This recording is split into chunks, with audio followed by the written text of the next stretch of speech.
Paz seja convosco. Meu finado pai, ele contava uma história, uma pequena parábola, né? Que tinha um homem, e esse homem ele era muito devoto, se dizia muito servo de Deus. E toda vez que ele ia na reunião, no culto, ele chegava na casa dele, ao terminar a reunião, ele ia no quarto dele, tinha um tambor grande. O que ele fazia? Ele jogava um grão de milho ali dentro desse tambor. E ele era muito ovacionado pelo povo, né? Chegando a ser uma idolatria, né? Então ele passava com seu terninho, com a Bíblia debaixo do braço, ia lá no culto, chegava na casa dele e jogava um milho ali. Certa vez, disse que esse homem, ele pegou e acabou se atrasando para a reunião. Aí o que ele fez na hora que ele chegou na casa dele, que terminou a reunião? Porque deu tempo dele ir, né? Ele chegou na casa dele, se trocou rapidamente, colocou seu terno, foi para a reunião. Chegou na metade da reunião. Quando ele retornou para a casa dele, ele pegou o milho e cortou no meio. Então uma das bandas ele pegou e jogou dentro do latão. Jogou dentro do latão. Aí conta na história que quando esse homem faleceu, o pessoal falou assim, não, vamos lá na casa dele lá ver o tambor cheio de milho, quantos grãos tem lá dentro, né? Se tem bastante, né? Porque não deixava ninguém ver, só contava essa história só, e o pessoal sabia que ele tinha esse tambor ali. Quando chegaram na casa dele, eles foram olhar dentro do tambor, tinha só esse meio grão de milho. Tinha somente esse meio grão de milho.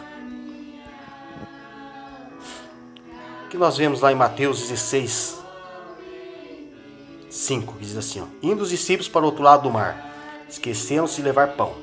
Disse-lhe Jesus, estejam atentos e tenham cuidado com o fermento dos fariseus e dos saduceus.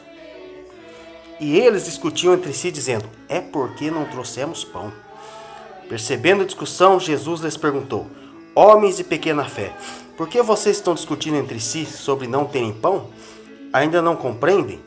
Não se lembram dos 5 pães para os 5.000 e de quantos cestos vocês recolheram? Nem dos 7 pães para os 4.000 e de quantos cestos recolheram? Como é que vocês não entendem que não era de pão que eu estava lhes falando? Tomem cuidado com o fermento dos fariseus e dos saduceus. Então entenderam que não estavam lhe dizendo que tomassem cuidado com o fermento de pão, mas com o ensino dos fariseus e dos saduceus. Mateus 16, 5 a 12. Então é justamente essa pequena história que vem ilustrar esse texto de Mateus. O próprio Senhor Jesus falou, né? Ele tinha os ensinos ali, seguia uma religião distante do coração de Deus, né? O coração dele era distante, ele ia ali com a aparência exterior, né? Os sepulcros caiados, né? Igual a própria Bíblia nos relata. E o que ele fazia? Ele ia sempre na reunião para se mostrar aos homens, para se aparecer aos homens. Então ele queria ser visto, queria ser idolatrado, ele queria usar o uniforme dele, né?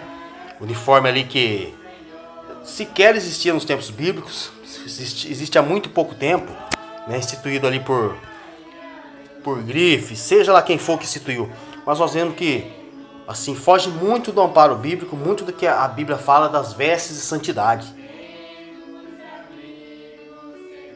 Então nós devemos tomar cuidado com esse fermento. Porque esse fermento ele tem entrado e tem distanciado as pessoas, muitos crentes fiéis, de Deus. Porque elas têm deixado se levar por ensinos estranhos, têm buscado outras questões. Será que no final ali vai ter um meio grão? 1 grão, 2 grãos? E qual que vão ser nossas obras contadas? Os méritos de Jesus, pelos méritos de Jesus, mas as nossas obras. O que vão estar contadas ali no final dos tempos? Para receber a coroa da justiça, a coroa da vida eterna. O que vai ser nos contado? Será que é o se vestir com terno e gravata? Para ir numa reunião, para se aparecer aos homens? Será que é isso que o Senhor vai contar? E os africanos fiéis, que não tem um terno? E o irmão mais humilde aqui no Brasil, que não tem um terno? Irmãos, eu cheguei a ver o cúmulo de quando eu fui de uma organização aí que se dizia religiosa, né? Muito fora dos padrões de religião para Deus, que é assistir a viúva e os órfãos e nos distanciarmos daquilo que é pecado, daquilo que é ruim, da concupiscência do mundo. Nessa organização eu vi lá um dirigente falando que quem não estivesse gravata e de terno no dia da ceia não iria participar da ceia.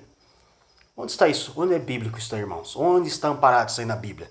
Nós vemos que são ensinos humanos. Por isso que muito tem que ser deixado se levar por ficções, fábulas, que a cada dia tem surgido mais e alavancado mais e levado mais pessoas à perdição, aos caminhos do inferno, né? Aos caminhos da morte, ao caminho da sepultura. E não é isso que a palavra de Deus tem nos ensinado. É para nós o quê? Fugirmos do fermento dos fariseus e dos saduceus, né? E naquele tempo, eles eram o quê? Eles estavam ali dentro da Torá, lendo a Bíblia. E esses de hoje? Sobrecarregam as pessoas com ensinamento de homens, com questões que nada tem a ver com a Bíblia, com doutrinas estranhas, satânicas, que distanciam muito e muito do caminho da verdade. Que cada um esteja atento, que o Senhor abençoe a cada um, em o nome do Senhor Jesus. Paz seja convosco.